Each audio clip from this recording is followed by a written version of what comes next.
Hello everyone. आज की इस वीडियो में हम जानेंगे क्लोसियस-क्लैपेरन इक्वेशन के बारे में। जो ये इक्वेशन है इसकी एक फंडामेंटल इम्पोर्टेंस है। इसमें एक कंपोनेंट और दो फेज सिस्टम होते हैं। तो ये दो फेज कौन कौन से हैं? हम मान लेते हैं let it is phase A and phase B. और जो फेज ए है और जो फेज बी है वो दोनों इक्विलिब्रियम में हैं। और जो delta G is equals to होता है G B minus G A, product minus reactant. तो हम यहाँ पे डेल्टा जी की वैल्यू रखेंगे 0 यहाँ, क्योंकि इक्विलिब्रियम पे डेल्टा जी होता है 0। तो यह 0 यहाँ रखा, जी बी माइनस जी ए, तो बन जाएगा G B is equals to G A. This is equation first. अब हम टेम्परेचर को इंक्रीज करेंगे। तो टेम्परेचर इंक्रीज करने के बाद फाइनल क्या बनेगा? T plus D T. T पहले है और डी टी हमने टेम्परेचर को इंक्रीज करके जो चेंज किया है वो है।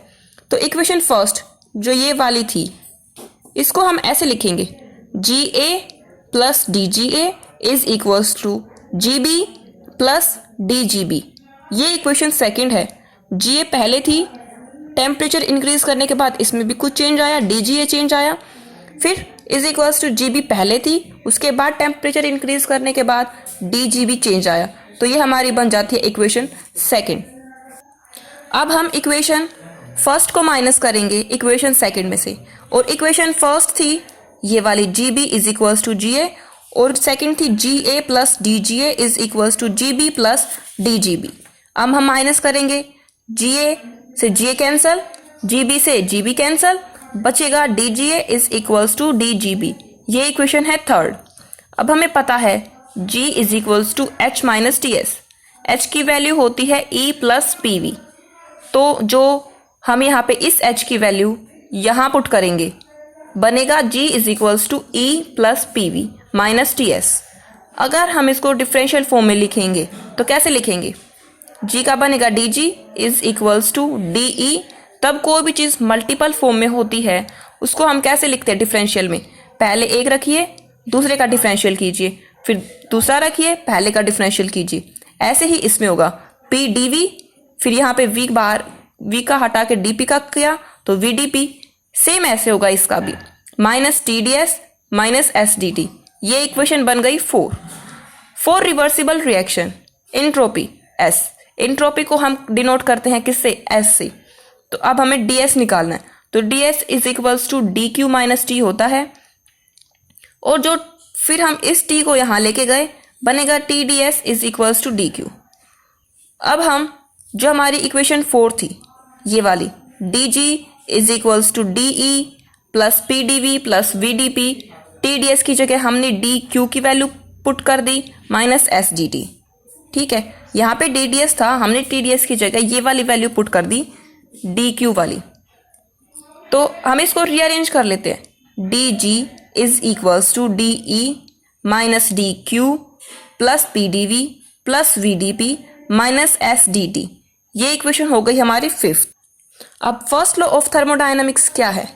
D Q is equals to D E plus P D V. D E को रखा तो D Q minus P D V बच जाता है। अब हम इस वैल्यू को D E plus is equals to D Q minus P D V को हम इक्वेशन 5 में रखेंगे। और इक्वेशन 5 क्या है? ये है D G is equals to D E minus D Q plus P D V plus V D P minus S D T. ठीक है, हमने यहाँ रखा। ठीक है, डी जी की value D G is equals to D Q minus P D V minus D Q plus P D V plus V D T P minus S D T. D Q से D Q cancel, P D V से P D V cancel, क्या बचेगा? D G is equals to V D P minus S D T. ये equation हो गई 6th। अब ये equation 6 है तो क्योंकि हमें पता है कि हमने स्टार्टिंग में बोला था it has 1 component and 2 phase system, तो अब हम इस डी जी को 2 फेज में लिखेंगे, phase A and phase B. तो पहले डी जी ए के लिए निकालेंगे, डी जी ए, यहाँ पे वी के लिए V A D P, S से S A D T, D G B के लिए भी ऐसे ही होगा V B D P minus S B D T. और जो हमारी इक्वेशन 3rd थी कौन सी? ये वाली, D G A is equals to D G B. हम इसमें इन दोनों की वैल्यू पुट कर देंगे। ठीक है, क्या रखेंगे, V A D P minus S A D T, D G A की जगह, और डी जी बी की जगह रखेंगे V B D P minus S B D T. ठीक है, अब हम एस वाले एक साइड ले आए, वी वाले एक साइड कर दिया, तो S B D T minus S A D T is equals to V B D P minus V A D P. ठीक है, अब यहाँ पे डी टी कॉमन है, डी टी निकाल लिया, S B minus S A, यहाँ पे भी डी पी कॉमन है, डी पी निकाल लिया, V B minus V A. अब ये जो है इसको हम लिख सकते हैं इट इज डेल्टा एस। ठीक है, अब इसको हम लिख सकते हैं डेल्टा वी, क्योंकि चेंज है ना इसलिए। फिर इसको हमने लिख दिया डी टी ऐसे का ऐसा, ये डेल्टा एस कर दिया, ये डी पी ऐसे ही, यहाँ डेल्टा वी कर दिया। अब डी टी डी पी एक side, delta S delta V एक साइड, तो delta S divided by delta V is equals to D P by D T. Put this, अब देखिए जो डेल्टा जी होता है उसकी वैल्यू होती है delta H minus T delta S. अब डेल्टा एच यहाँ है तो delta G plus T delta S हो गया। एच की वैल्यू क्या होएगी, T delta S plus zero. Zero क्यों, क्योंकि डेल्टा जी होता है ज़ीरो, क्योंकि जब हमारी कोई भी रिएक्शन इक्विलिब्रियम में होती है तो डेल्टा जी ज़ीरो हो जाता है, तो यहाँ ज़ीरो आ गया।